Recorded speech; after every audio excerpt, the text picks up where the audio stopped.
Hello বন্ধুরা, আজকে আমরা চলে গিয়েছিলাম তাজিরউদ্দিন গ্র্যান্ড হোটেলের নতুন শাখায়। আমাদের সঙ্গে ছিল জাদুশিল্পী ডাবলু সরকার আর দুজন গেস্ট আমাদের কাছে আসছিল। আমরা তাদেরকে নিয়ে তাজিরউদ্দিন গ্র্যান্ড হোটেলে চলে গিয়েছিলাম।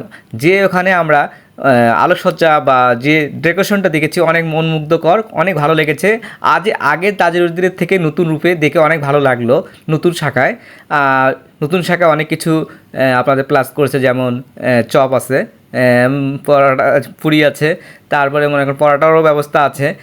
তাজিরউদ্দিনের নতুন শাখায় সবচেয়ে বড় প্লাস পয়েন্ট হচ্ছে এখানে আপনাদের যে পার্কিংটা আছে, পার্কিং ব্যবস্থাটা খুব ভালো আছে।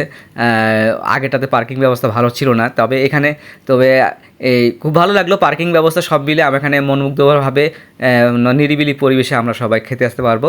তো সেই সাথে আমরা সর্বশেষ বক্তিয়ার ভাইয়ের সাথে দেখা করে আমরা এখান থেকে বিদায় নিচ্ছি। আল্লাহ হাফেজ, সবাই ভালো থাকবেন, সুস্থ থাকবেন। একবার করে হলেও তাজিরউদ্দিন গ্র্যান্ড হোটেলে আপনাদের আসার আমন্ত্রণ রইল।